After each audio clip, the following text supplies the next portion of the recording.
I became Christian when I was around 8 or 9.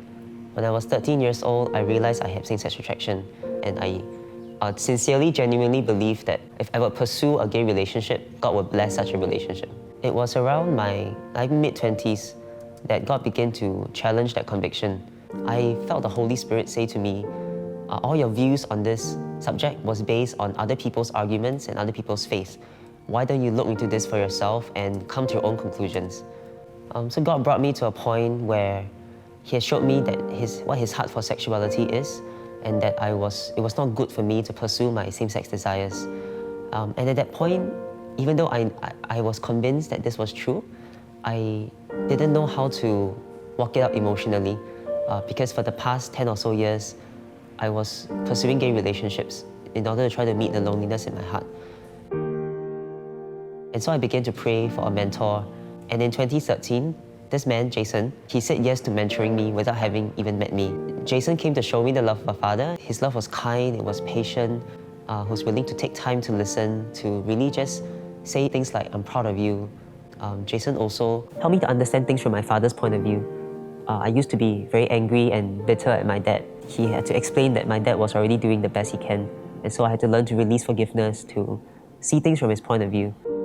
And I'd like to tell you that after my mentor walked with me, everything was fine and dandy, and everything was great. But it wasn't. I was still struggling a lot with loneliness, and I turned to unhealthy ways of coping, drinking, sex, looking for relationships. To me, that was like, if I can't have a relationship, and I can't have love and intimacy, then that was the closest thing that I could get. And so it felt more like a move of desperation. But every time that I would meet someone and had a sexual encounter, it never was satisfying for me. I always felt empty, I felt lousy, I just felt... during sex, there's such a moment of vulnerability, and I think I've always regretted that after I've experienced that moment of vulnerability with this person, this was a person I did not know, this was a person who did not know me, and it just made the emptiness a lot deeper. And I remember just in April 2014, I had another one-night stand. And by that point, I was just in such despair. I don't know what it was, but after that one-night stand, I was just at the end of myself. I just thought to myself, God, you have sent me help along the way. You have showed me so many different things. You have convicted me on your heart for sexuality and for me. And yet I'm still falling into these sexual encounters. Like, what is wrong with me? Why can't I just get my act together? And I just told God, like God, I'm done. I have nothing left. I've tried for 10 something years to do this, and every time I said I wouldn't do it again, I would do it again. So you have to help me. I have nothing left. And that week, God really came through for me. I actually felt a palpable desire drop into my heart to go to church the next day, which was unprecedented. So the next day I went to church. I went up to be prayed for until a few weeks later, I realized a number of things began to happen. I realized that my desire for masturbation went down dramatically, even though I didn't try to do anything about that. And I just really experienced a period of freedom from this addiction. I began to have a growing hunger to be baptized in water and to be filled with the Holy Spirit. And it was just an inexplicable longing and hunger that I never experienced before.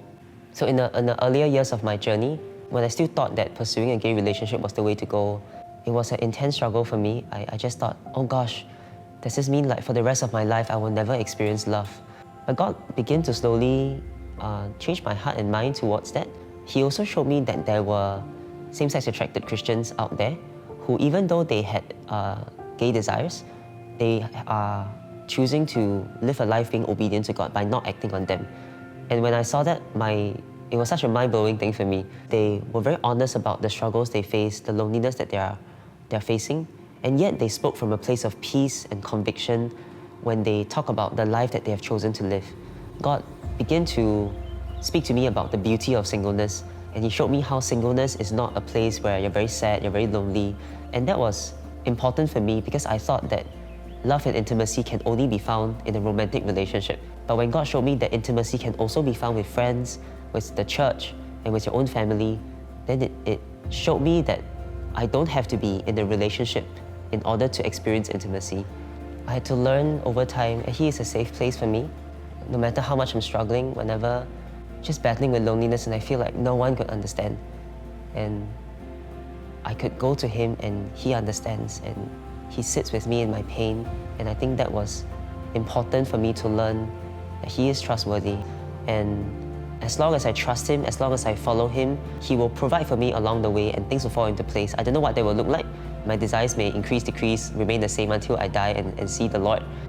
But that's not really my focus, but my focus is on Jesus and on following him in the ways that he's calling me to follow him. He will work it out in his best time, in his best way.